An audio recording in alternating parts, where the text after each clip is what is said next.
Bienvenue au podcast Le Temps d'arrêt.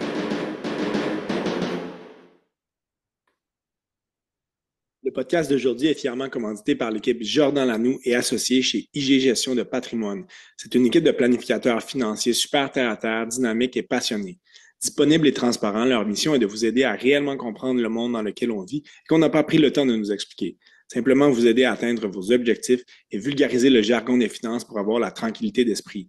Que vous ayez des questions sur la fiscalité, l'optimisation de vos revenus, les placements, les assurances pour votre famille ou votre entreprise, les études de vos enfants, l'achat d'une première ou seconde propriété, s'assureront de vous guider vers les priorités d'une période à l'autre. Nous sommes ravis de collaborer avec cette équipe qui partage notre vision d'un avenir financier sécurisé et prospère et qui nous permet de partager notre passion pour le sport.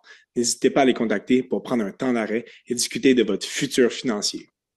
Bonjour à tous, bienvenue à l'épisode 92 du Temps d'arrêt. Très heureux de recevoir à nouveau Simon Servant de la presse canadienne et du TSLH Espoir. Simon, ça va bien? Ça va bien, 92 en plus. C'était tout désigné, c'est mon numéro de hockey, là, c'est Hey, je ne le excellent, savais ça. même pas. On va dire que c'était voulu, mais non, ça n'était pas bel adon. Et très heureux de te recevoir à nouveau. Là. On s'est parlé un petit peu plus tôt dans l'année justement en marge du repêchage. On s'est parlé du CF Montréal aussi. Donc, très heureux d'avoir à nouveau collaboré avec toi cette année. Là. C'est vraiment très plaisant de t'avoir au podcast. Euh, donc, si tu le veux bien, aujourd'hui, on va parler justement de ce qui te passionne le plus et ce qui intéresse grandement nos auditeurs au temps d'arrêt. Ça va être le premier épisode sur lequel on va traiter de ce sujet-là pour la saison 2024-2025. Je parle ici des meilleurs espoirs en vue du prochain repêchage.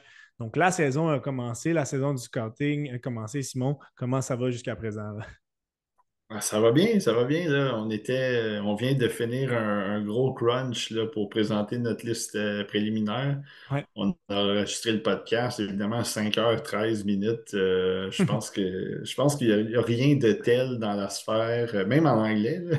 Il n'y a rien comme ça du côté du scouting. Je pense qu'en français, évidemment, c'est du jamais vu, puis on accote facilement ceux en anglais, là. Ça fait que c'est ça, on donne 5h13 beaucoup de de contenu. contenu tout le long. Oui, exactement, c'est ça le pire, Ouais. c'est qu'il n'y a pas vraiment de temps mort où est-ce qu'on tu sais, on dit des niaiseries ou quoi que ce soit, c'est vraiment description de joueurs, puis on se relance un peu. Fait, tu sais, pour les mordus, il y en a qui sont restés l'écouter sur le Patreon au complet, là. Ouais. 5h13, ça nous. À toutes les fois, moi, je suis scié en deux. J'en reviens pas que les gens ils sont tant au présent pour nous écouter, nous regarder, mais c'est vraiment le fun. Fait que ouais, c'est ça. On vient de finir juste une petite pause, là. Je scoute un peu moins, là. C'est justement cet épisode préliminaire du TSLH Espoir est disponible dès aujourd'hui pour les membres Patreon. Pour ceux qui ne le sont pas, ça sera disponible au moment que l'épisode sortira.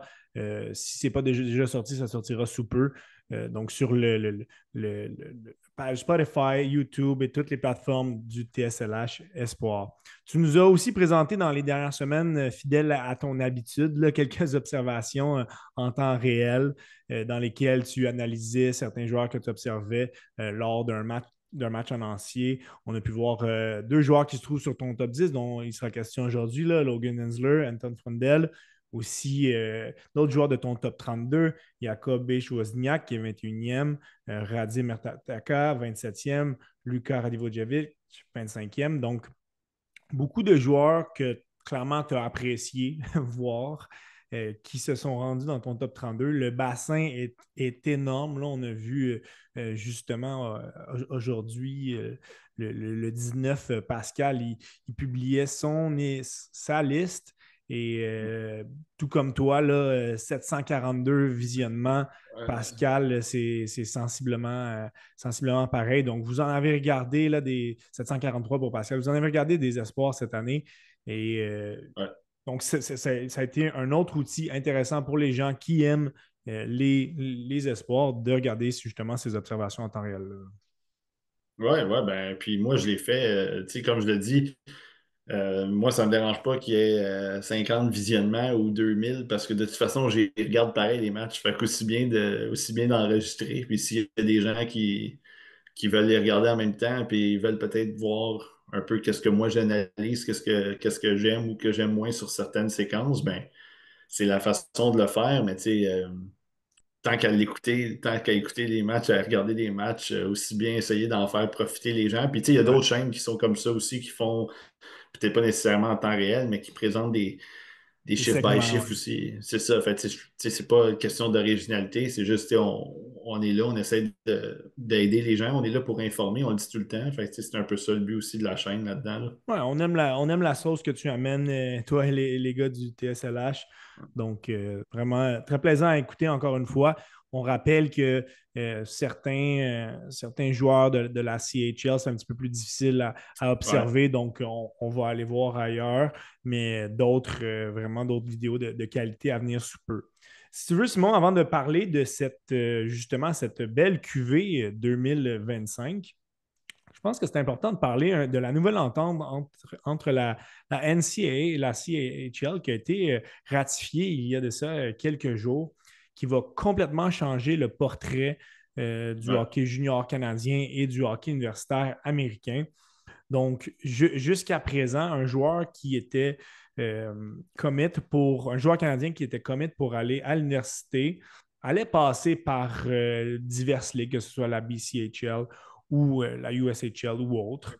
Et à Exact. l'inverse, un joueur qui décidait de rentrer une organisation de la Ligue junior canadienne, ben, voyait son admissibilité pour avoir accès à une équipe universitaire américaine se fermer.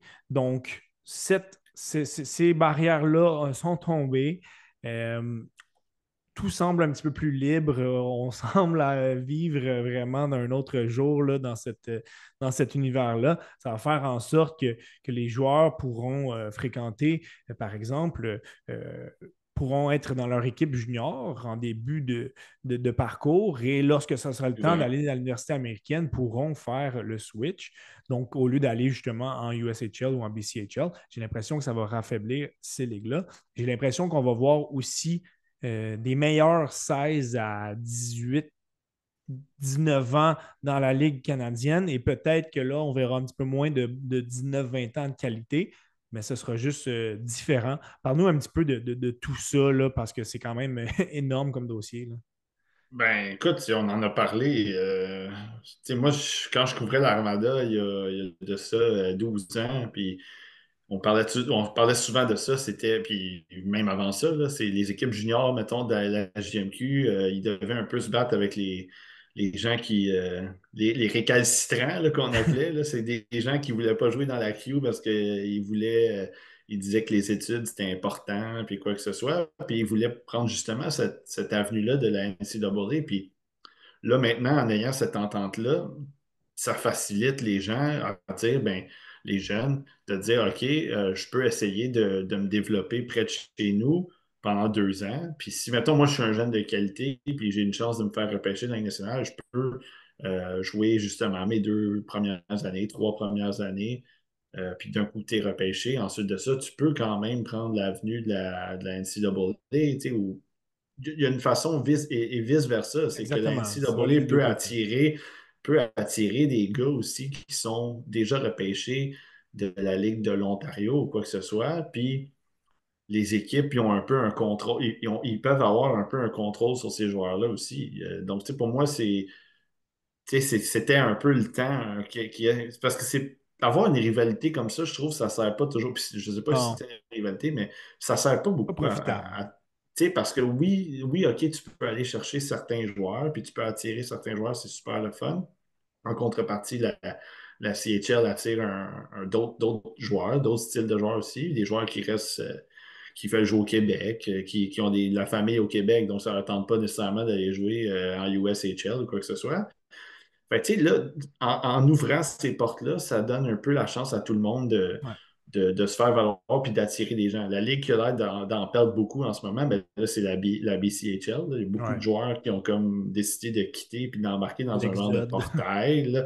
Exactement. C'est parce que là, c'est plus nécessaire d'aller jouer là pour aller jouer C'est dans la ça. C'est une NCAA. avenue qui est plus vraiment Ouais, intéressante parce que pour les joueurs. c'est ça. Tu sais, si, mettons, tu voulais jouer pour je sais pas, moi, dans la AJHL, là, tu voulais jouer dans l'Alberta pour les Bandits de Brooks, là, Ouais. puis là, finalement, on te dit, ben non, viens-t'en jouer pour Prince George à la place. OK, tu vas jouer pour Prince George dans un niveau quand même très bon, puis tu vas te faire regarder beaucoup plus par les scouts, puis Absolument. après, tu peux rentrer dans. Fait que je pense que c'est un donnant, c'est positif pour tout le monde, à part Ouais. ces ligues-là de juniorat canadien. Quelques détails restent à être mis en place, là. Depuis plusieurs années, on parle de cette inégalité au sein des joueurs qui évoluent dans le marché américain et ceux qui évoluent dans le marché canadien, comme quoi ces joueurs, pas nécessairement uniquement des Américains, mais ces joueurs qui prennent l'avenue des collèges américains ont plus de temps pour signer avec leur équipe professionnelle. Ils ont une certaine liberté aussi là, au bout de 4 ans de leur parcours universitaire. Si on ne s'entend pas avec l'équipe qui nous a repêchés, on devient un agent libre. En contrepartie, les équipes avaient, pardon, avaient 2 ans pour signer un joueur qu'on repêchait qui provenait du Canada. Semble se profiler un potentiel 4 ans pour les joueurs repêchés au Canada. Là, ça serait vraiment une belle équité. Je pense que c'est plus que nécessaire. Donc, c'est vraiment pour justement que le tout, cette nouvelle entente soit complète, ça prend vraiment ça, là. Bien sûr, puis c'est ça, c'est que justement, si maintenant moi je me fais repêcher à 18 ans, puis là je reviens pour mon année de 18-19 ans, mettons slash 19 ans, je joue pour les Sea Dogs de Saint-Jean, mettons, je reviens pour mon année de 19 ans, puis là en théorie, comme tu le mentionnes, c'est que là l'année suivante, je devrais être signé, sinon j'étais admissible à me faire repêcher à nouveau ou justement tu deviens un genre de joueur autonome. Puis là, finalement, au lieu, tu peux rentrer dans le portail, entre guillemets, aller jouer Ouais. pour le Connecticut. Puis là, finalement, ça prolonge. Fait que, tu sais, ton hockey junior tu as de la valeur sur ton hockey junior. Ensuite de ça, tu vas aller faire tes études, parce qu'aux États-Unis, tu rembarques une année dans une équipe de la NCAA, tu peux lâcher puis revenir, mettons, Dès quand dans tu veux, 20 ouais. ans ou 15 ans, peu importe. Fait que, tu sais, tu fais tes études, tu fais une année, 2 années, 3 années, puis tu peux arriver après. S'il te Belle reste une option. année pour compléter ta maîtrise ou ton bac ou ta maîtrise, peu importe, c'est encore disponible plus tard. Fait que je trouve que c'est beaucoup mieux. Ouais, C'est absolument. un bon compromis pour tout le monde. Ça va mener à de belles choses dans les prochaines années. On se lance dans cette analyse des meilleurs espoirs. Donc, tu nous as dressé ton top 32 préliminaire, se trouve sur ta plateforme X. Donc, j'encourage les gens à aller y jeter un coup d'œil. Aujourd'hui, on va rester vraiment avec la crème là, dans ce premier épisode d'analyse ici au temps d'arrêt. Les gens ont entendu parler des espoirs, des principaux espoirs, mais ne les connaissent pas nécessairement. Donc, on va s'attarder sur justement ces joueurs qui ont fait les plus parler d'eux dans les dernières semaines et dans les mois à venir aussi. Donc, dans cette QV 2025, on ne semble pas avoir de talent générationnel, mais on a quand même une quinzaine d'espoirs très talentueux. Donc, on a quand même un bassin qui est relevé. Il y a eu un changement au sommet de la pyramide de ton côté par rapport à la liste de juin pour ceux qui avaient pu y jeter un œil. On retrouve l'attaquant des Spirits de Saginaw au premier rang, Michael Misa. Donc, l'attaquant de 6 pieds 1, 185, 42 points déjà en 21 matchs dans le junior ontarien. Il a gagné la Coupe Memorial l'année passée avec le Spirit. Parle-nous un petit peu de ce centre qui a une finesse extrême. Là. Il est beau à avoir joué. Là. Ouais, il est assez spectaculaire, il est quand même très dynamique. C'est un gars qui, moi, ce qui m'a retenu beaucoup l'attention du côté de Misa, puis tu sais, le top 5 pour moi, on en parle dans le podcast. Tu sais, la semaine prochaine, tout pourrait être Tout peut complètement changer. chamboulé, là. Exactement. Tu Ouais. sais, Higgins, il pourrait revenir premier, puis la semaine d'après, ça pourrait être Martin. Puis ça se joue à très peu de choses. Mais du côté de Misa, moi, ce qui a retenu mon attention rapidement cette année, puis pas que c'était pas comme ça l'année passée, mais surtout cette année, c'est le nombre d'occasions de marquer qui se crée dans toutes les Mm. situations. Avantages numériques, désavantages numériques à force égale. C'est une machine à créer des occasions de marquer, des occasions dangereuses. Il pourrait cette année, il pourrait facilement avoir déjà genre 35 buts, là. Le nombre de fois que je l'ai vu avec prendre tu sais, soutirer une rondelle à quelqu'un puis arriver justement dans l'enclave bien, bien positionné pour décocher un lancer dangereux. Tu sais, j'ai regardé, on a eu, tu sais, nous, la CHL, on regarde des matchs complets, fait qu'on essaie souvent de Ouais. s'arranger pour qu'il y ait des confrontations contre d'autres espoirs. Puis un des bons matchs qu'on a vu, en tout cas moi que j'ai vu, c'était Martone contre Misa. Les deux se relançaient, les deux ont marqué 2 buts, puis Misa avait été non seulement très solide en attaque, mais défensivement aussi. C'est un joueur très complet, un joueur qui, tu sais, à 6 pieds 1, 185 aussi, tu peux t'attendre à ce qu'il ramasse, il s'en vienne dans la shape un peu d'un McDavid, d'un genre de 6 pieds 1, Ouais. 195, puis un bon foot speed, puis il a un très solide lancer, puis Extrêmement il fait agile aussi, profiter. là. Ouais, puis il fait profiter les autres aussi sur la glace. Fait que, tu sais, c'est vraiment, pour l'instant, c'est le jeu complet qui m'a aussi attiré. Mais c'est ça, tu sais, c'est que ça se joue à tellement pas grand-chose, mais je pouvais pas passer à côté de ce qu'il a fait depuis le début de la saison. C'est un joueur qui a eu le statut exceptionnel, donc lui permettant de jouer à Ouais, 15 ans dans la OHL. Il n'a pas été décevant l'année passée, mais parfois on pouvait rester un petit peu plus sur notre appétit. J'ai l'impression que de ce que j'avais vu de lui, qu'il avait peur parfois d'aller dans le. Peur du contact, peur d'aller aux endroits qui lui permettaient de produire, même si ce n'est pas nécessairement le joueur qui va aller le plus dans la circulation lourde. Cette année, il a complètement explosé. ouais. Quelles sont les différences par rapport de ce que tu voyais de lui l'an passé et cette année? Là, mis à part que son talent est peut-être amplifié, mais il doit y avoir certaines autres choses là, qui. Ouais, ben, je pense que c'est surtout aussi le fait que, tu sais, l'année passée, Sagina, c'était vraiment la run pour aller Une gagner la puissance. Ouais. Coupe Memorial. Puis tu sais, ils l'ont fait. Puis il y avait Winbeck, là, notamment, Ouais. si vous vous souvenez du match. Ouais. Bon, tu sais, ça a été une run de série très, très solide du côté de Sanguina. Puis mis ça, je pense que c'est à partir de là aussi, à partir un peu de la fin de saison l'année passée, les séries, le tournoi de la Coupe Memorial, où là, il y a comme eu un déclic qui s'est fait, un peu plus de. Tu sais, on dirait qu'il a pris conscience qu'il y avait beaucoup de talent, puis il utilisait un petit peu moins son lancer. Là, cette année, il décoche beaucoup de lancers de qualité, beaucoup de lancers. Il n'hésite pas à décocher des tirs. Fait que je pense que c'est juste une année de plus. Encore une fois, un Ouais. peu d'expérience de plus. Puis le fait d'avoir vécu justement ces séries-là, ce tournoi de la Coupe Memorial-là, il s'est rendu compte peut-être un peu aussi de tout le calibre et à quel point il était capable de jouer puis d'être supérieur que la majorité des joueurs dans cette ligue-là. Fait, je pense que c'est Ça, juste ça. ouais. Ça serait intéressant de voir s'il pourrait se mériter une place pour l'équipe canadienne. Ce sera définitivement au camp, mais à voir parce qu'il y a beaucoup de candidats quand même de qualité, là, surtout à son Ouais. âge.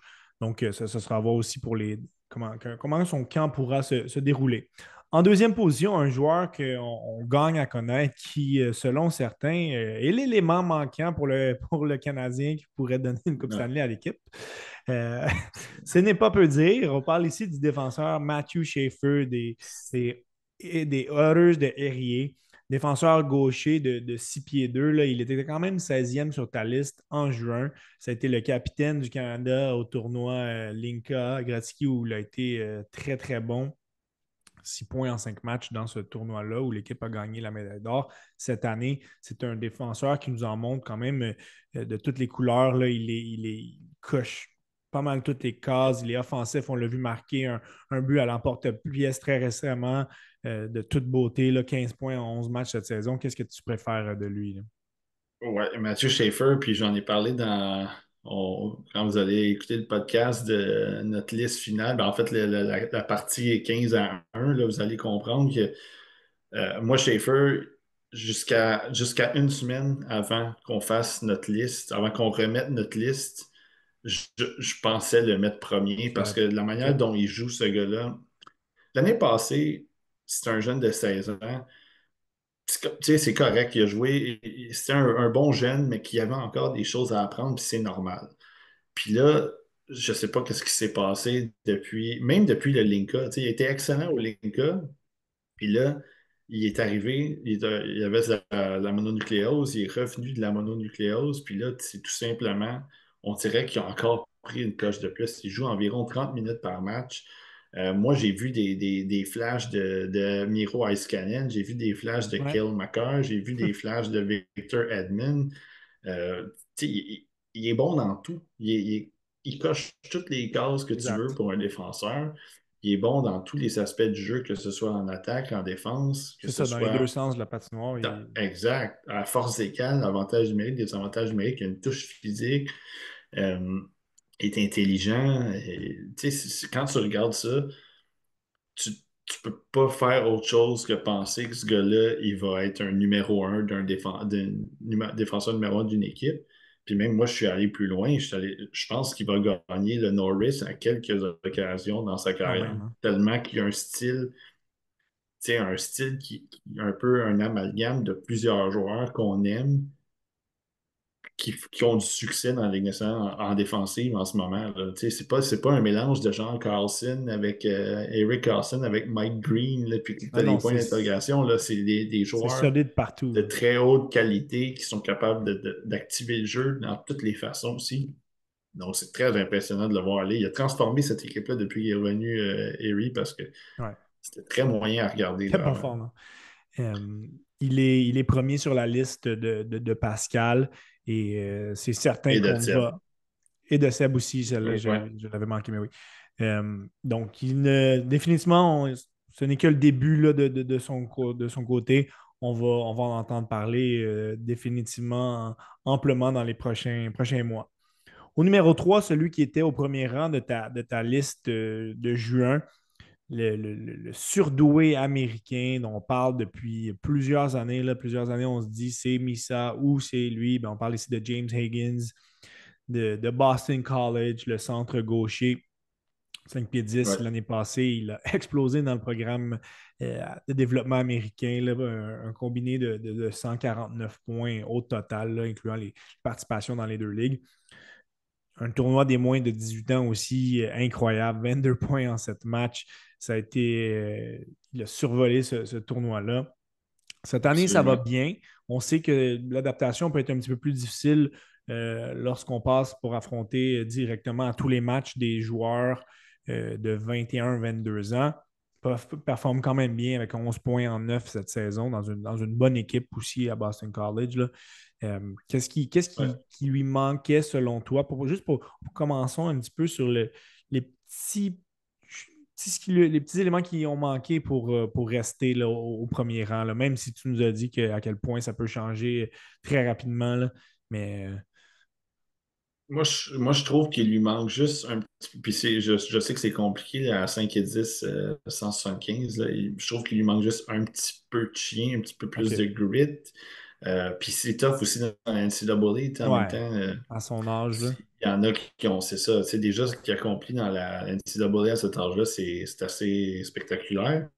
Puis, je pense qu'il lui manque un peu de chance et un peu de chimie ou de cohésion peut-être OK. avec certains. Intéressant. Parce qu'il y a eu beaucoup de. James Higgins, il a quand même eu beaucoup de bons lancers cette année en série, beaucoup d'occasions de marquer qu'il n'a pas réussi à concrétiser. Mais aussi, il a créé beaucoup de belles choses aussi pour ses coéquipiers. Puis on dirait que ses coéquipiers, des fois, ils ne savaient pas tout. Tu sais, on dirait qu'ils ne s'attendaient pas à ce qu'ils réussissent un jeu comme ça. Ouais. Fait que je pense que son nombre de points, tu sais, si on fait juste se fier aux points, il pourrait être un petit peu plus haut que ça, peut-être à 14, 15. Puis là, ça le rendrait évidemment encore plus attrayant, parce que là, le monde il dit Tabarouette, il y a plus de points que, mettons, Celebrini l'année passée. Ouais, Tu sais, là, ça devient un comparatif un peu plus facile, mais tu sais, comme Seb, il le mentionnait, il dit c'est parce que de chiffre en chiffre, de présence en présence, c'est que Celebrini, c'était toujours de l'intensité. C'était ouais. là, il était là de présence en présence, il était intense, il était présent, il créait des choses, alors que Higgins, des fois, il y a une ou deux présences où tu es comme, il ne peut pas faire la différence beaucoup, puis c'est sûr qu'il ne peut pas faire la différence parce qu'en défensive, à son gabarit, c'est difficile.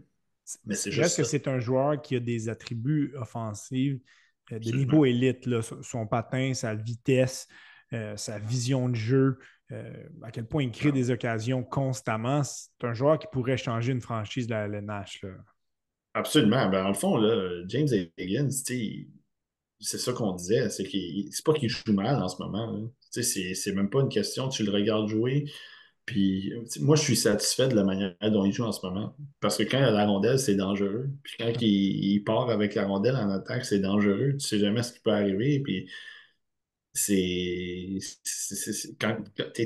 les défenseurs sont aux aguets, sont sur les talons, les gardiens non plus, ils savent pas trop. Tu sais, il faut qu'ils surveillent deux joueurs, il faut qu'ils surveillent son tir, il faut qu'ils surveillent la passe.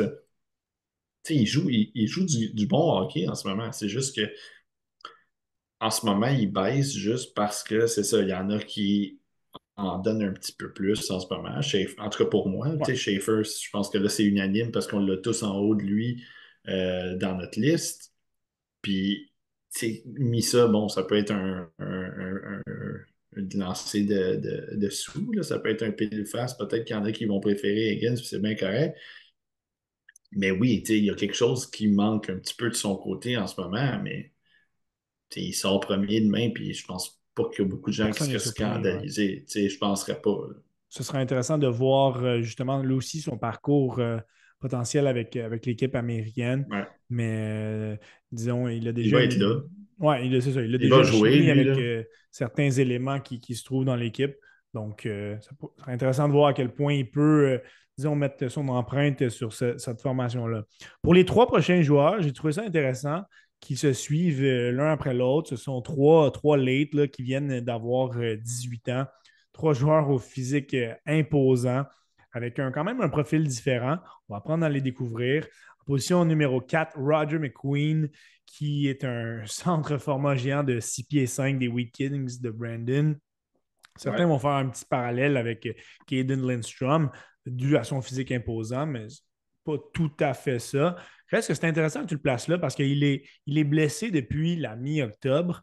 Donc, il n'a pas été chanceux. Là, rapidement dans cette saison-là, il a été Ouais. placé sur la liste des blessés. Quand même 11 points en 8 matchs, dont un match de 4 buts quand même, il faut le dire.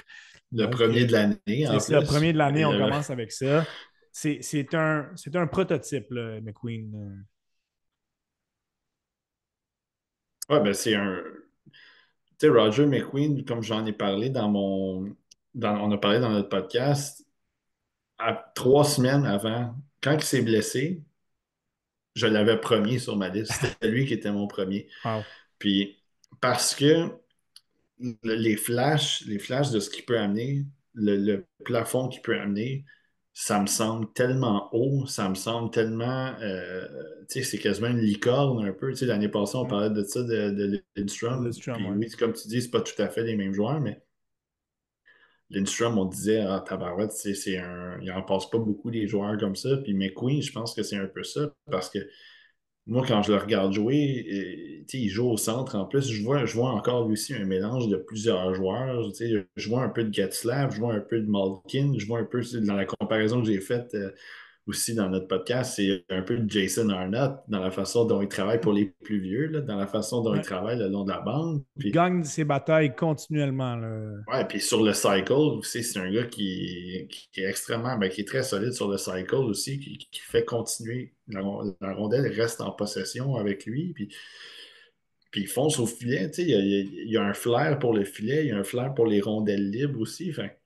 Puis il n'est pas aussi bien entouré que les autres. En fait, Non. tu sais, pas nécessairement, mettons, comparativement à Martin, puis mettons Higgins, là, qui eux autres aussi, tu sais, ils se revirent d'un côté ou de l'autre, puis il y a quand même du talent, là. McQueen, il est assez seul un peu dans cette équipe-là. Puis ce qu'il amène sur la glace, c'est assez spectaculaire parce que s'il décide de prendre contrôle de cette présence-là, s'il décide de prendre la rondelle puis d'être dangereux sur la patinoire, il est très dur à arrêter. Puis c'est parce que le problème avec lui, c'est qu'il est très, tu sais, on appelle ça raw, là. Il est très, tu sais, Ouais. beaucoup de polissage à avoir sur lui.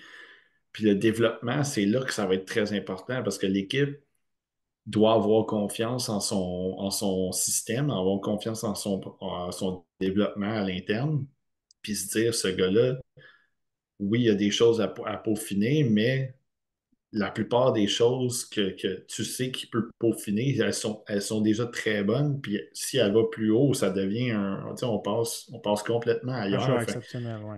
Fait que Parce que c'est ça. pour sa taille, il a des attributs, on l'avait dit avec les Storm l'année passée, mais pour sa taille, il a des Ouais. attributs hors pair. Ça va être aussi de rajouter un petit peu de muscle sur la charpente. Là. Je pense qu'il est au début 190 livres, 192 Ouais, livres. Donc, ça va être aussi le moment délicat où les joueurs de cette stature-là veulent prendre du poids, mais ne doivent pas trop se ralentir. On l'avait vu justement avec Juraj Slavkovski. Ça avait été difficile lors de son gain de poids. Donc, c'est toujours cet élément, là, cette ligne à ne pas franchir, d'être ouais. trop de poids par rapport à, disons, leur physique qui est déjà imposant, mais reste que lorsqu'il sera un petit peu plus carré, il va être encore plus difficile à arrêter. J'ai l'impression que ça va être une genre de locomotive. Là. C'est ça. C'est parce que, tu sais, s'il s'amène, mettons, à 205, il patine déjà super bien. Ouais. Il a des mains fluides aussi. Tout. Fait, que, tu sais, après, c'est ça, c'est dur d'arrêter un gars comme ça. Parce que quand il part, tu sais, premièrement, mettons, il prend la rondelle dans sa zone, là, la première ligne, là, la ligne offensive qui fait de l'échec avant ou qui se place dans un genre de 1-3-1, là, eux, premièrement, ils patinent de reculons. Fait que quand il part, là, il n'est pas arrêtable. Fait que là, Il il va faut être que tu dur à l'amènes, arrêter, c'est ça. c'est ça, il faut que tu l'amènes dans les entonnoirs, dans les coins. Puis là, même là, c'est qu'il est capable de protéger la rondelle, il est capable de faire Exact. justement le cycle et tout ça. Fait que c'est très difficile, mais c'est ça, c'est qu'il a l'air encore un peu immature dans le sens qu'il y a beaucoup de choses qu'il doit polir, tout simplement. On a hâte de le voir de retour, c'est clair, pour avoir un plus gros échantillon à se mettre sous la dent. On a parlé de lui en cinquième position, Porter Martone, ailier droit et capitaine des Steelheads de Brandon, là, de Brampton, pardon. Même si c'est pas, oui, il y a des éléments intéressants, là, c'est une équipe euh, qui en arrache un petit peu plus au classement de la OHL. Le fait qu'il soit capitaine, ça montre beaucoup de ses qualités de leadership. Donc déjà là, c'est Ouais. vraiment un point de plus de son côté. On parlait de physique, lui, là, déjà, là, il était à 6 pieds 3, 207 livres. Pas tout à fait le même genre de joueur que McQueen. Peut-être un petit peu moins un train, mais un maniement de rondelle et un tir Ouais. niveau élite. Là. Effectivement, ben c'est ça, c'est que lui, c'est vraiment un joueur qui peut te déculotter, puis qui peut te jouer dans des espaces restreints, puis évidemment, quand tu lui donnes un peu d'espace, puis il décide de s'appuyer un peu sur son tir des poignets, tu sais, ça rentre dans le coin. C'est C'est peut-être un des dévastateur. meilleurs, c'est ça, c'est peut-être un des meilleurs lancers du repêchage. Ou sinon, ben, en tout cas, tu sais, un des meilleurs. Mettons, on va faire nos top 5 à la fin de l'année, puis on va voir, là, mais tu sais, c'est ça, il est très dévastateur. C'est très dangereux quand tu lui donnes un peu d'espace. Moi, le problème que j'ai eu avec Martin cette année, c'est que ça en est un autre que je trouve de présence en présence. Des fois, C'est pas toujours c'est pas constant. toujours impliqué. Puis, tu sais, il joue en avantage numérique, il joue en désavantage numérique, il est capable de se replier, puis tout ça, mais on dirait qu'il y a des présences où il est juste pas là, il patine. Puis, tu sais, si la rondelle ne vient pas vers lui ou si jamais il n'y a pas de création offensive qui part de la zone où il n'est pas impliqué, il se passe plus grand-chose. Puis Hmm. j'ai fait la comparaison avec un peu avec Colby Barlow par le passé, parce que Colby Barlow, les gens ils disaient, Tabarouette, tu sais, il a fini le match avec 3 points, 4 points, On le puis voyait moi pas. je mettais. C'est ça, moi je mettais toujours en garde. Je disais, ouais, mais Colby Barlow, là, j'ai regardé des matchs, mettons, de 20 minutes, puis il a connu 4 ou 5 bonnes présences sur les 18 qu'il y a eu, mettons, les 20 qu'il y a eu. Sauf que dans ces 4 ou 5 présences-là, il a ramassé 3 points. Fait que, tu sais, Ouais. il a été létal quand il fallait que ça compte, mais pour le reste du match, il était comme pas tout à fait là. C'est le genre C'est ça. c'est le genre de joueur qu'au niveau junior ou le genre disons de prestations au niveau junior, ça peut faire dans la LNH pas mal moins. Euh, Ouais. Reste qu'il met les points sur le tableau. Là, l'année passée, 71 points en 60 cette année, 37 points déjà en 18 parties, dont 16 buts, pratiquement un but par match. Si jamais il devait continuer à produire au même rythme, il aurait une saison de 138 points. Donc, c'est extraordinaire. Un autre qui pourrait avoir une place dans l'équipe canadienne là, avec Missa. Ouais. Mais Puis il met les points, puis tu sais, il met les points sur le tableau, mais aussi, faut pas oublier que vu que c'est un jeune, tu sais, c'est normal peut-être des fois que dans le junior, ils se laissent flotter un peu, puis ils ont tellement de talent ouais, que tu sais, des fois, tu prends quelques petites présences de congé. Puis c'est sûr, c'est pas souhaité, mais rendu dans la Ligue nationale, ou en fait, quand ils vont être entraînés par des personnes professionnelles, des entraîneurs professionnels, là, et ça se peut que là, ça change un peu, puis que lui, il décide de reprendre un peu cette intensité-là, puis tout ça, parce que, tu sais, comme tu dis, dans la Ligue nationale, ça ne peut pas passer. Fait mais moi, tu sais, j'ai confiance que ça va pas arriver dans la Ligue nationale. Je pense que là, il est un peu meilleur que tout le monde, puis c'est normal qu'il slack un peu la pédale, parce qu'il sait que, ouais. d'une manière ou d'une autre, il est capable de faire la différence quand même. En sixième position, on conclut cette belle brochette de gros attaquants canadiens. Là. Parle ici de Ouais. Malcolm Spence, ailier gauche, coéquipier de Schaefer avec Erie. Donc, ça va être plaisant de les observer cette année. Là, deux espoirs de très haut niveau. Il a eu 18 ans aussi à la fin septembre. 6 pieds 2, 200 livres. Pas le plus imposant, mais il joue physique. 23 points en 20 matchs cette année. Il en avait fait quand même 62 et 42 à ses deux dernières années juniors. On se dit, Ouais. ce gars-là, il a 19 ans, puis on ne le sait pas. Là, il est déjà à sa troisième année junior. Il a été bon au dernier Linka, il a été bon aussi au moins de 18 ans. Un bon marqueur, un gars qui utilise son physique. Là. Ouais, puis c'est un gars qui est un peu partout sur la patinoire. On dirait qu'il veut toujours aller chercher les rondelles. C'est que tu regardes un.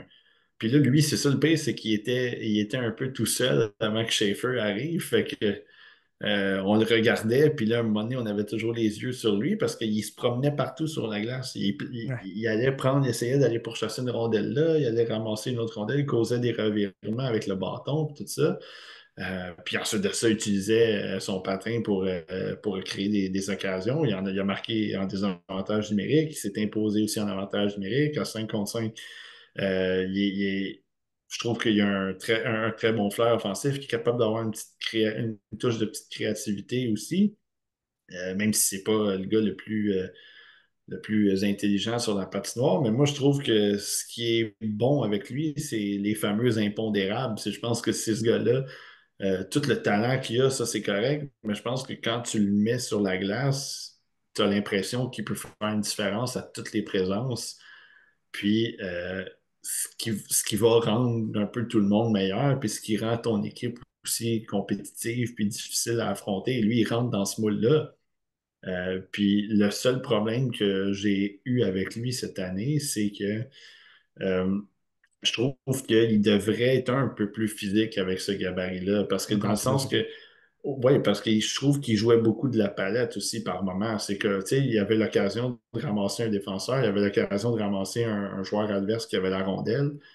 Puis là, plutôt que, tu sais, de l'étamper puis utiliser son corps puis essayer de soutirer la rondelle, là, c'était un genre de coup de bâton, un genre de swipe là, qu'on appelle, là, tu sais, pour essayer d'enlever la rondelle avec le bâton. Puis là, je trouve que c'est des occasions ratées qui s'accumulent beaucoup, mais en tant que joueur, je pense que tu sais, dans cette gang-là, c'est le moins talentueux des cinq Ouais. en avant.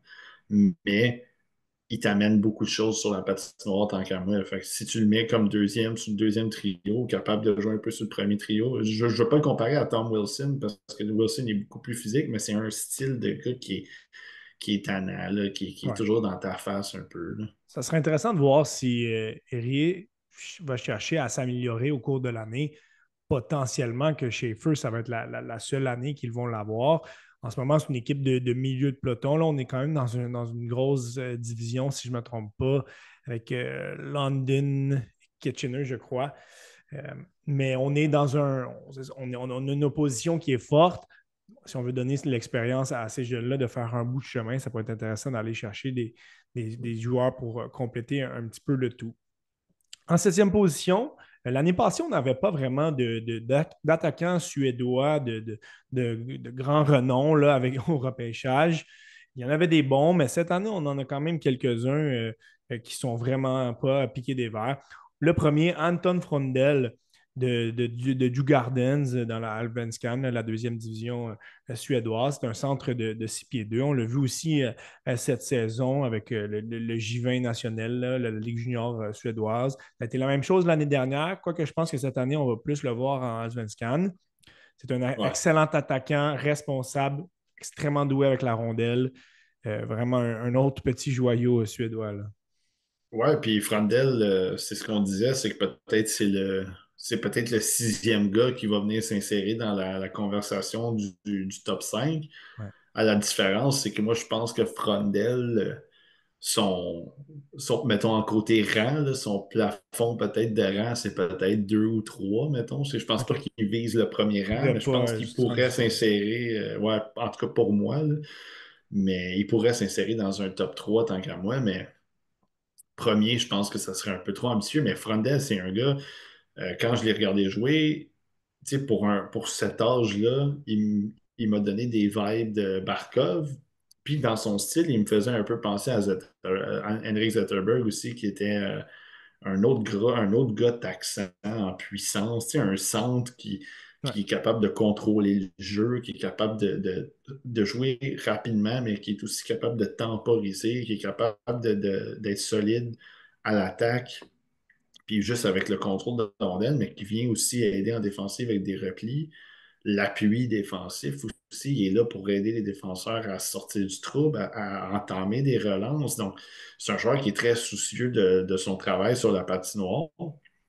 Puis encore une fois, c'est ça, c'est que c'est un peu. Tu sais, il y en a dans tous les pays, des joueurs comme ça, mais souvent la Finlande puis la Suède, tu sais, c'est un peu leur style de joueur qu'ils essaient d'amener dans la Ligue nationale. Tu sais, c'est souvent ça, ce genre de gars-là, qui sont des gars responsables, qui sont quand même gros. Tu sais, la Finlande, on en a vu quelques-uns là, dernièrement. Là. On y avait Barkov, justement, mais Ouais. on a eu Kotkaniemi qui était supposé être ça, Lundell qui le fait bien aussi cette année, qui était Lenus, dans ce moule-là. Puis, ouais, c'est ça, il y a beaucoup de joueurs dans ce genre-là.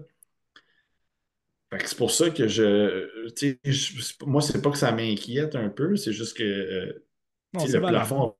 le plafond offensif, où est-ce qu'il est? Je ne sais pas s'il est si haut, mais le profil en tant que tel fait en sorte que pour une équipe, d'avoir un gars comme Frondel, c'est peut-être plus sécuritaire que selon ton équipe, selon ton depth chart, c'est peut-être plus sécuritaire d'avoir un gars comme Frondel qu'un gars comme Higgins. Puis là, encore une fois, tu sais, je n'irai pas jusqu'à dire que Higgins est moins bon que Frondel. Là. C'est juste que, mettons, si on y va peut-être avec ton depth chart, peut-être qu'un gars comme Frondel qui vient s'insérer à 6 pieds 2, 200, mettons, Il rentre un petit qui peu joue mieux dans dans un les. alignement, là. Ben, c'est parce que tu sais, s'il se développe bien, ça devient un joueur que tu peux faire jouer dans toutes les Ouais. situations, lui aussi. Il a un très bon lancer, puis il a de très solides mains aussi, puis il patine quand même bien. Fait que d'un coup qu'il est lancé, là, il peut prendre la rondelle à sa ligne bleue, déculotter un défenseur, arriver avec une bonne bine dans le top net, puis tu sais, la job est faite. Là. Fait que c'est ça qui est intéressant aussi dans son cas. Là. En huitième position, un défenseur que je sais que tu aimais beaucoup puis qu'on a suivi pas mal l'année passée. Oui, par la bande, mais parce qu'il avait des attributs vraiment au niveau élite. Là. On parle ici de Logan Hensler qui évolué dans le programme américain l'année dernière. En ce moment, Ouais. il est avec l'Université de Wisconsin, défenseur américain droitier.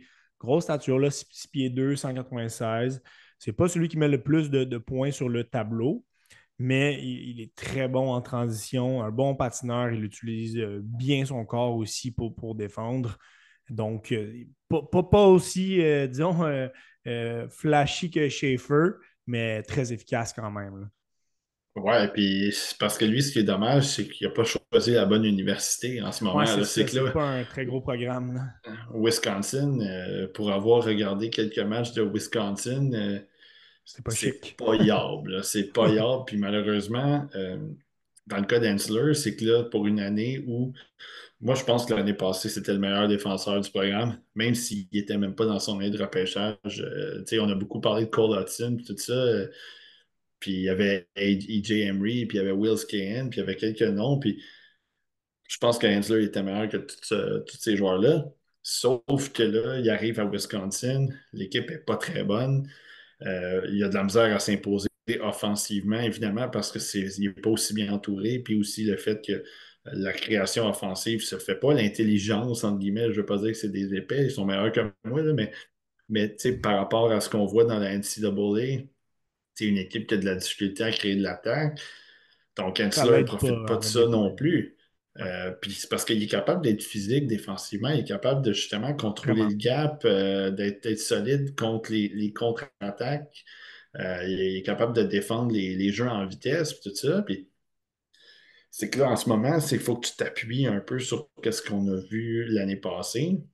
Puis je comprends qu'il y en a qui le font baisser à cause de ça, parce que à un moment donné, tu l'as vu l'année passée, mais c'est cette année que ça compte. On veut le voir cette année parce qu'on te repêche cette année. Fait que, c'est sûr que c'est dommage un peu de le voir pas. Il n'est pas capable de produire, puis il n'est pas capable de vraiment s'imposer en défensive comme un vrai shutdown, mettons. Ouais. Mais c'est faut que tu considères un peu ce qui se passe alentour de lui aussi, qui fait en sorte que c'est difficile de ressortir un petit peu, là. Donc, il faut voir un petit peu, faut sortir un petit peu outside the box dans son cas, pas juste regarder ce qu'on voit, Ouais. mais ce qu'il pourrait devenir. Reste que ça risque d'être un défenseur qui va sortir très tôt lors du prochain encamp. En neuvième position, Lyndon Lakovic, euh, pour être bien honnête, je me souvenais de lui de l'année passée lors du parcours éliminatoire des Moose Jaw de Warriors, qui avait une équipe blindée, on le sait, là. Petit parallèle quand même à faire avec la saison de T. Ginla, qui était l'année d'avant, je ne compare pas les joueurs, mais moins de points sur le tableau, Lakovic, pardon, l'année passée, là, 39 points en 68, mais il était justement derrière un nombre d'attaquants de très, très grande qualité. Donc, un peu comme Tige la saison d'avant avec Seattle, n'avait pas vraiment pu se faire valoir. Donc, si tu m'avais demandé au printemps passé si j'allais être surpris de voir ce gars-là haut sur un top 10, je te dirais oui, mais je ne l'ai pas vu jouer cette année. Donc, à toi de nous dire, là, quand même 26 points en 21 pour ce gros attaquant de 6 pieds 4.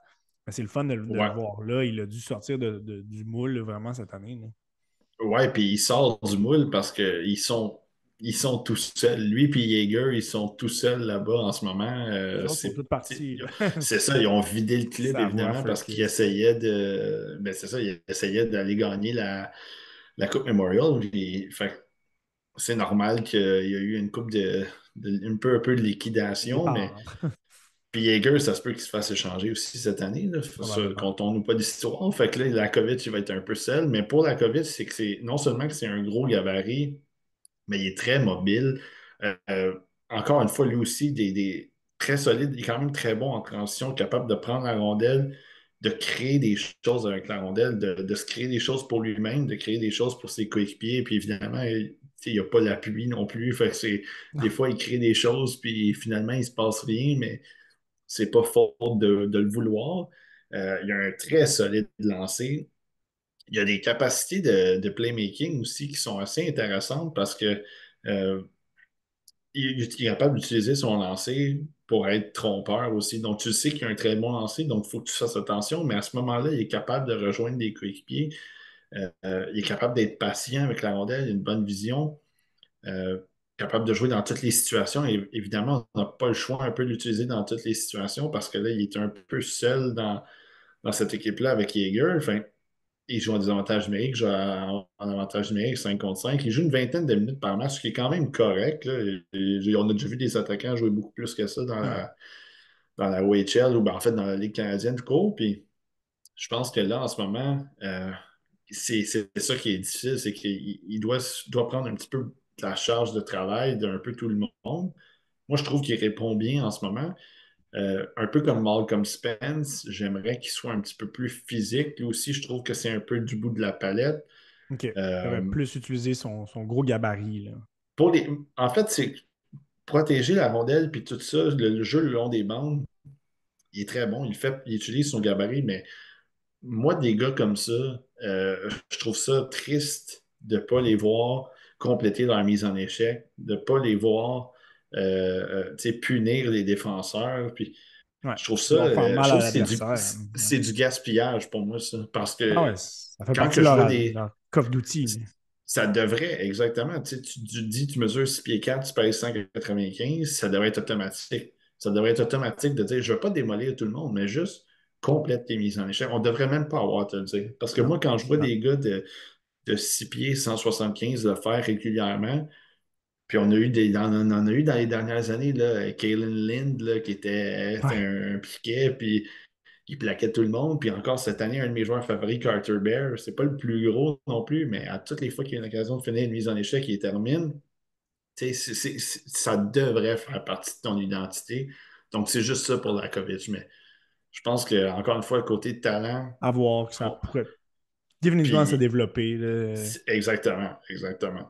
En 10e position, on va se le dire, c'est plaisant et rafraîchissant de voir un Québécois pointer aussi haut Ouais, au repêchage. On dirait que ça fait des lunes là, qu'on n'a pas vu un profil de joueur québécois aussi haut. Oui, l'année passée, on avait Sacha Boisvert. Même s'il n'évoluait pas dans la GMQ, il y avait quand même une certaine marge là, entre les deux. On parle ici de Caleb Desnoyers des Wildcats de Moncton va définitivement sortir au prochain repêchage parce que de ce que j'ai pu lire sur lui et voir, c'est un joueur qui se comporte définitivement déjà en professionnel. C'est un centre ouais. de 6 pieds 2, 26 points en 17 matchs cette saison, 56 l'an passé. Lui aussi, c'en est un autre qui a été très bon au Linka et au moins 18 ans au printemps passé. Un grand travaillant, bon dans les deux sens de la patinoire, rapide, talentueux, intelligent sur la glace, là, nommez-les, il les possède pas mal toutes. Là.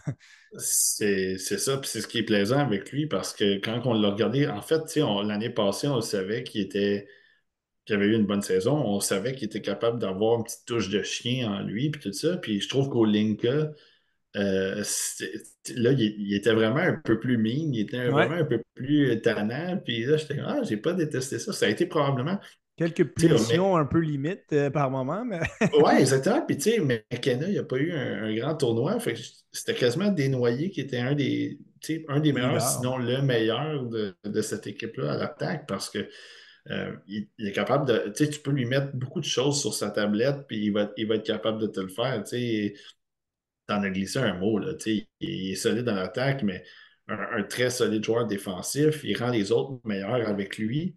Ouais. Il est intense, il est intelligent. Tu sais, puis ses capacités de playmaking sont vraiment très bonnes aussi. Il est capable de placer des rondelles dans des endroits vraiment très minimes, entre deux patins, entre un bâton et un autre joueur. Il est vraiment, moi, je trouve qu'il m'a. Tu sais, on le savait qu'il allait être bon cette année, mais tu sais, de le revoir sortir en force comme ça cette année, de le voir être capable de répondre aux attentes, entre guillemets, puis surtout comme Québécois, tu sais, tu veux être un peu Porte-étendard ouais, de de ce génération 1. Là. repêchage-là, Ouais. mettons aussi, tu sais, tu veux être le meilleur de ton groupe, puis lui, pour l'instant, vraiment, quand il est revenu de blessure, il a vraiment passé à un autre niveau aussi. J'ai regardé quelques matchs après sa blessure, puis tu sais, tu vois qu'on dirait encore une fois, lui aussi, il s'est rendu compte qu'il était meilleur que tout le monde, ou presque, puis que là, Puis, il était capable de le faire là, devant lui, là, les pour jeux, puis d'être compléter, meilleur. pour compléter l'élément que tu as amené sur son bon tournoi du Linka, j'ai l'impression que c'est un joueur qui pourrait gagner des points vraiment à la fin de l'année. Moncton est dans une situation où vont se battre pour le Ils vont se championnat. battre. On a une équipe Ouais. extrêmement talentueuse. Donc, si Desnoyers est capable d'aller chercher une bonne fin de saison, des bonnes séries éliminatoires, je pense qu'il pourrait pratiquement là, cimenter sa place dans le top 10. On ne veut pas se projeter, mais ça peut devenir une sélection très intéressante, dépendamment d'où le Canadien pourrait finir. C'est un jeune homme pour qui j'ai l'impression que la pression pourrait ne pas l'étouffer. Ouais. Donc, encore une fois, pas pour se projeter, mais c'est un joueur qui n'est pas le plus spectaculaire, mais c'est un professionnel en devenir. Là. Lui, on peut se dire, il va jouer dans la Ligue nationale, là, c'est pratiquement garanti. Là. Tu sais, d'habitude, on fait attention pour pas trop se projeter et pas trop donner Ouais. des étiquettes aux joueurs, mais tu sais, dans son cas, je pense que de s'attendre à ce qu'il joue dans la Ligue nationale, tu sais, c'est vraiment, ça a l'air d'être comme déjà cané, on le sait, C'est la là, qu'il va base. jouer. Puis après, c'est jusqu'où il peut aller parce que Ouais. non seulement il y a de l'intelligence sur la glace défensive, mais c'est qu'il y a beaucoup de talent aussi. Donc, tu sais, est-ce qu'il peut devenir un. Tu sais, on a parlé un peu, on a eu une discussion un peu avec Patrice sur le cas Patrice Bergeron, puis on ne veut pas le comparer à Patrice Bergeron parce que pour moi, c'est un peu un golden standard, là. C'est de comparer un joueur à Patrice Bergeron, c'est pratiquement pas fair parce que même Patrice Bergeron, quand il finissait avec des saisons de 70 points, qui pouvait débattre que c'était un des 10 meilleurs attaquants de la Ligue nationale, là. Tu sais, avec tous les gars qui avaient plus de points que lui, là. Parce qu'il faisait tellement de choses sur la glace, puis il faisait tellement de la job sale pour des gars comme Marchand, puis Pasternak. Puis. Fait que, tu sais, c'est que là, Desnoyers, on le voit un peu, ça. Puis c'est pas nécessairement au même niveau, parce que oui, c'est la Q, mais c'est que tu te dis, tabarouette, la projection ça semble se transposer les jeux Définitivement, qu'il ouais. fait dans la Ligue nationale. Je pense que tu peux le voir un peu, qu'est-ce qui va arriver dans 6, 5, 6, 7 ans, là. Avant le début de la saison de la LHJMQ, il y avait quand même quelques candidats potentiels qui allaient cogner à la porte d'une première ronde éventuelle là, en 2025. On pense à certains joueurs comme Émile Guité, Alex Wang, qui, comme mentionné avant que la saison commence, avaient leur nom dans cette conversation-là. Là, ça a été particulièrement pour Guité, un début de saison pas loin d'être catastrophique dans son cas. Et on se retrouve avec un deuxième Québécois sur ta liste de top 32. On parle ici de Justin Carbonneau, qui est 20e sur ta liste, quand même 10e sur la liste de Seb. Donc, simplement mentionner un petit quelque chose sur Carbonneau, qui est le deuxième représentant de la JMQ dans ton top 32. C'est un joueur qui joue avec l'Armada. En passant, l'Armada, pour ceux qui ne les ont pas regardés, ça va être intéressant très bientôt, là. On connaît une très bonne saison, mais on est jeune. Ça va y aller vraiment en progressant. Donc, Carbonneau, elle, il est droit, déjà 31 points en 21. Qu'est-ce que tu aimes particulièrement de lui, là? Charbonneau, c'est un joueur qui est plaisant à regarder parce que non seulement il a beaucoup de talent offensif, mais il s'essaye beaucoup sur la glace. Il essaye de faire beaucoup de choses sur la glace, que ce soit offensivement. Évidemment, il a un très bon lancer. Ouais. Il essaye de créer des choses offensivement. Il essaye de passer des rondelles. C'est pas le meilleur passeur, mais tu le vois qu'il essaye. En défensive, c'est la même chose. Les replis, il essaie de bloquer des tirs, il essaie de jouer physique. Moi, ce que j'ai aimé de lui aussi, c'est qu'il était parfois même à la limite de la légalité, là, des coups derrière la tête ou il était. Il cadrait dans le moule un peu papier sablé que j'aime beaucoup. Euh, donc, moi, quand je le regarde jouer, ce gars-là, je me dis, ça a l'air d'être un joueur d'utilité, en guillemets. Là, je ne veux pas faire la comparaison de baseball, mais je pense que ce gars-là, un autre gars qui, je pense, va jouer dans la Ligue nationale, que vas pouvoir mettre mettons, tu le mets sur un deuxième trio, puis là, tu as besoin d'un peu d'attaque sur un premier trio, il peut rentrer, tu vas avoir un peu plus d'énergie, un gars un petit peu plus physique sur ton troisième, il est là. Moi, je pense qu'il a du talent de top 6. Il a un très bon lancer, donc ce qui fait en sorte aussi qu'il il y a une menace offensive avec lui. Mais c'est que le jeu, je pense que euh, on veut faire de lui un joueur complet. Puis nous, de ce que, tu sais, à travers l'écran, on ne lui a pas parlé, mais à travers l'écran, de ce qu'on constate, c'est qu'il semble être coachable, il semble OK. recevoir ces informations-là, il semble bien les assimiler puis il semble vouloir les appliquer sur la patinoire. Donc, tu sais, parce qu'on l'a vu dans des missions défensives, on l'a vu dans des missions en fin de match, ce qui n'est pas nécessairement quelque chose qui ressortait chez lui.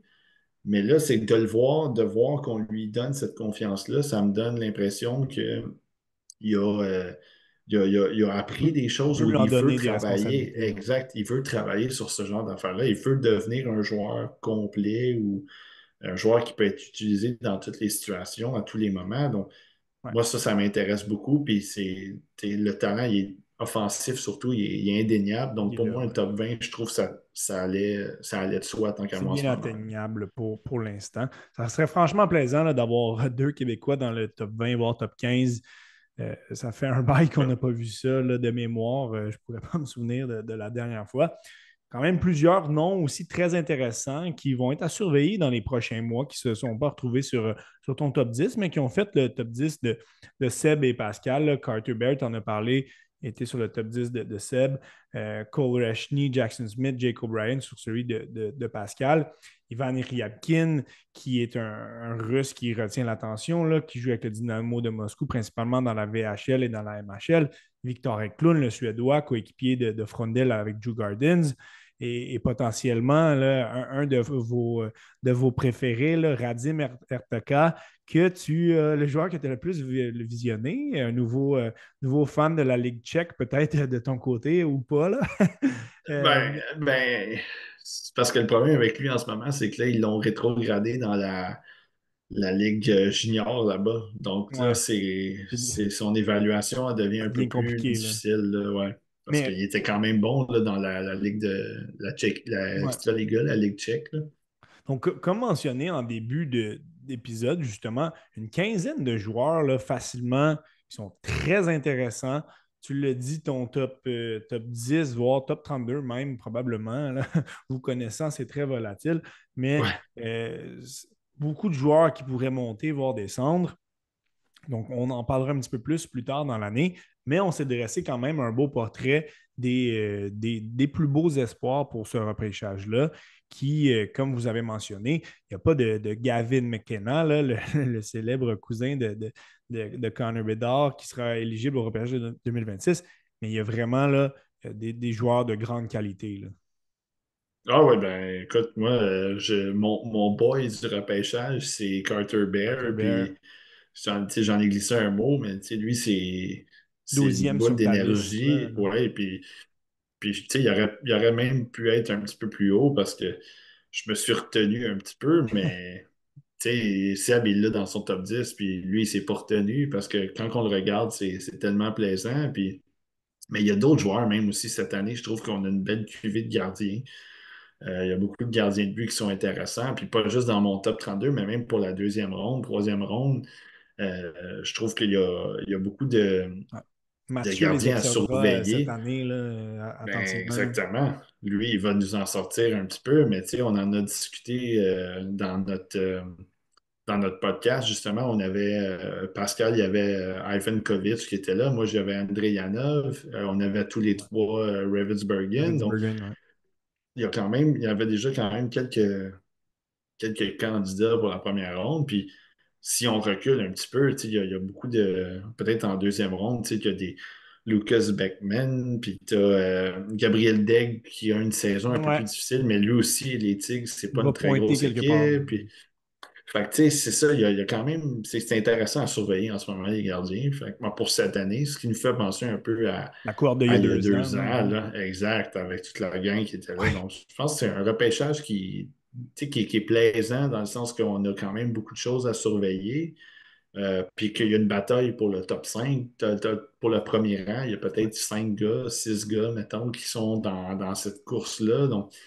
Euh, donc, c'est le fun que pour commencer une année, il y a, il y a déjà des débats, il y a déjà des discussions à avoir Absolument. avec ça.